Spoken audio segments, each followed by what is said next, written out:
என் குடும்ப உறவுகள் அனைவருக்கும் வணக்கம். நமது நிறுவனம் மீது இஓடபிள்யூவால் வழக்கு தொடரப்பட்டு இன்று வரை நீதிமன்றத்தில் வழக்கு விசாரணை நடந்து வருகிறது. நமது எம்டி அவர்கள் நீதிமன்றத்தில் சரணடைந்து 90 நாட்கள் நீதிமன்ற காவலில் இருந்தார். இவை அனைத்துமே நம் அனைவருக்கும் தெரிந்த ஒன்று. விசாரணை நடந்து முடிந்து நீதிமன்ற தீர்ப்புக்கு பிறகுதான் தெரிய வரும் நமது நிறுவனம் மோசடி செய்துள்ளதா, நமது எம்டி அவர்கள் குற்றவாளியா இல்லையா என்று. அதற்கு முன்பாக ஒரு நபர் அவர்தான் நீதிபதி போல ட்விட்டர் பக்கத்தில் குற்றவாளியை காப்பாற்ற முயற்சி செய்கிறார்கள் என குறிப்பிடுவது எந்த வகையில் நியாயமாகும்? இது சரியா? இந்த நபர்தான் நீதிபதி போல, இந்த நபர் சொல்வதுதான் தீர்ப்பு என்பது போல இருக்கிறது இந்த நபரின் ட்விட்டர் பதிவு.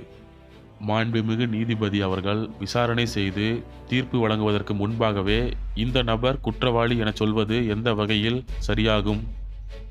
இந்த நபரின் இந்த ட்விட்டர் பதிவு நீதிமன்றத்தையும் மாண்புமிகு நீதிபதி அவர்களையும் அவமதிப்பது போல உள்ளது. விசாரணை நடந்து முடிந்து மாண்புமிகு நீதிபதி அவர்கள் தீர்ப்பு வழங்கிய பிறகுதான் தெரிய வரும் எம்டி அவர்கள் குற்றவாளியா அல்லது இல்லையா என்று. அதற்கு முன்பாக குற்றவாளி என்று சொல்ல இந்த நபர் யார்? இந்த நபருக்கு இந்த அதிகாரத்தை கொடுத்தது யார்? அல்லது இந்த நபரே அதிகாரத்தை எடுத்துக்கொண்டாரா? ஒருவர் மீது குற்றம் சாட்டப்பட்டால் உடனே அந்த நபர் குற்றவாளியாகி விடுமா?